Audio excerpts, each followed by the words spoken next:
Welcome back to Ferris Sports Update. Time to talk Bulldog hockey, and with us, head coach Bob Daniels. And coach, first of all, welcome to the show, and congratulations on advancing to the WCHA Final Five. Thanks, Rob.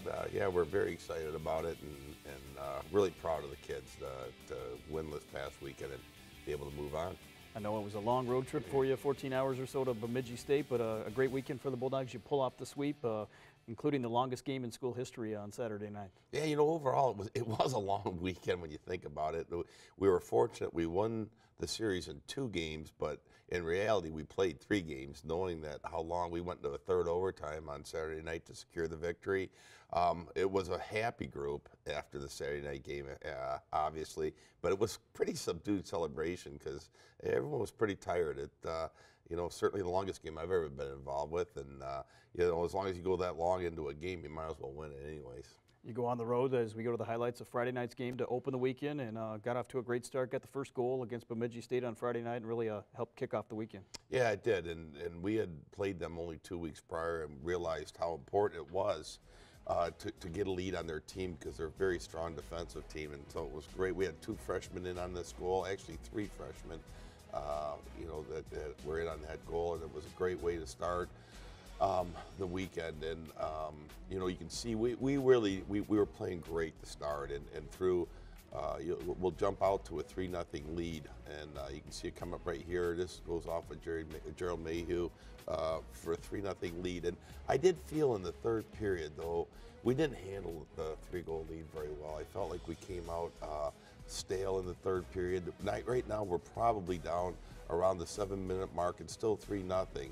But you can see the score. We had taken a penalty that we probably didn't need to take, and you know, now it's only 3-1, and you know, we kind of had to hold on. We scored an open net goal to make it 4-1, but that was the theme going into Saturday's game. Is, you know, we know how good Bemidji State is. Number one, hey, they are a very, very good hockey team, and so we said we were going to have to put together 60 minutes to beat them. You know, lo and behold, it took a few more.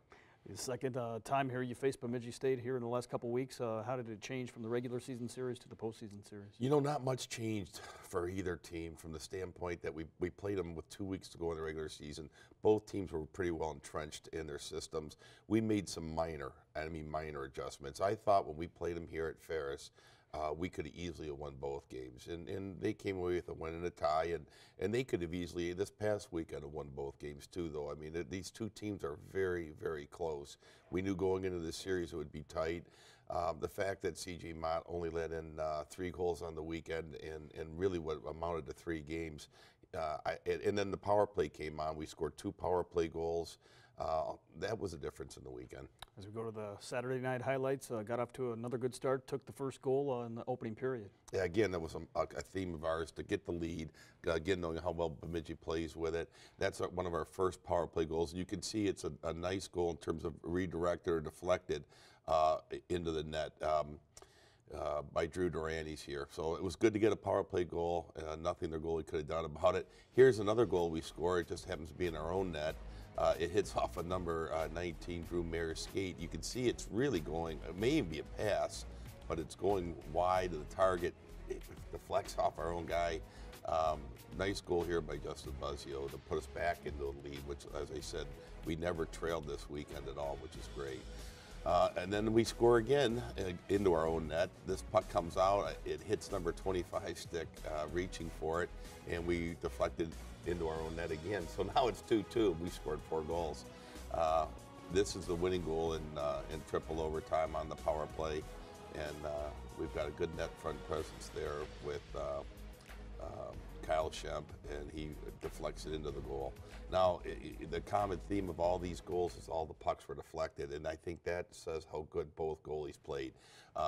Bittner for Bemidji State was excellent all weekend, so obviously with C.J. Mott.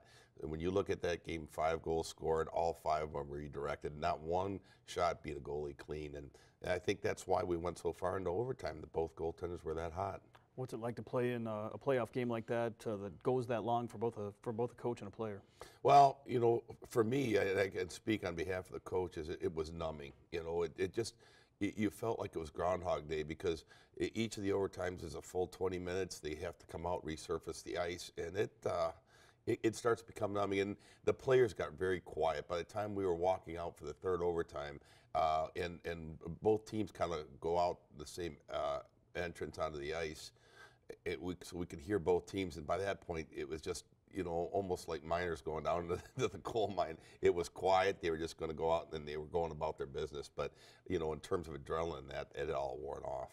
Yeah, really, the third time here or so in the last couple of years, the Bulldogs have played in a game like that. You beat Bemidji State last year in double overtime. Of course, that NCAA regional game that went to double overtime, some experience on your side. Well, I think the theme again too is we have experience in that. We've had success, and we lost last year to a very good North Dakota team.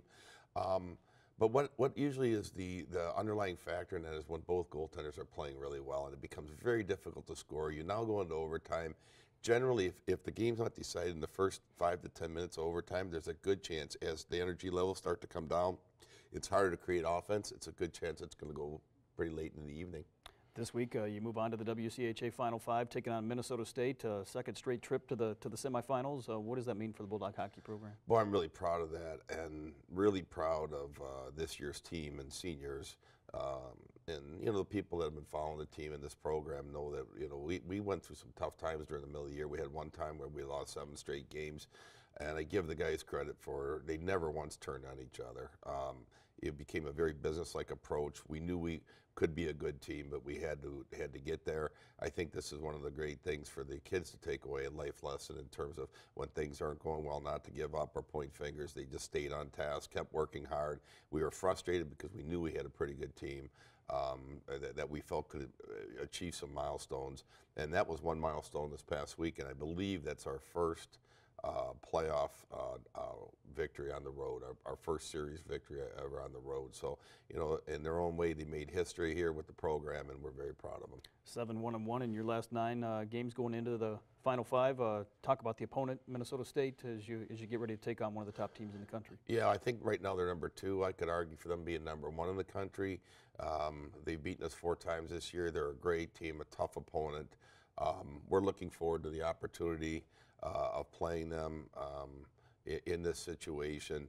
You know, we've got 2 games we need to win in order to secure our first ever conference playoff victory trophy, as well as an NCAA tournament bid, and so we're going to give it our all.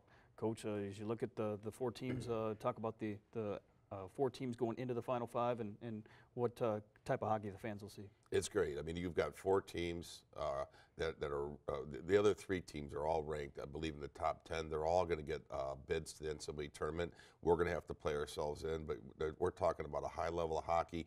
This would rival any NCAA regional site you would see as the following weekend in terms of talent and players. And we got everything from what I consider top team in the nation to the 3rd team and the 9th team in the country in my own poll, and it's going to be great hockey. Well, Coach, best of luck to the Bulldogs this weekend in St. Paul. And we're looking forward to it. We'll be back with more coverage of Ferris State hockey right after this.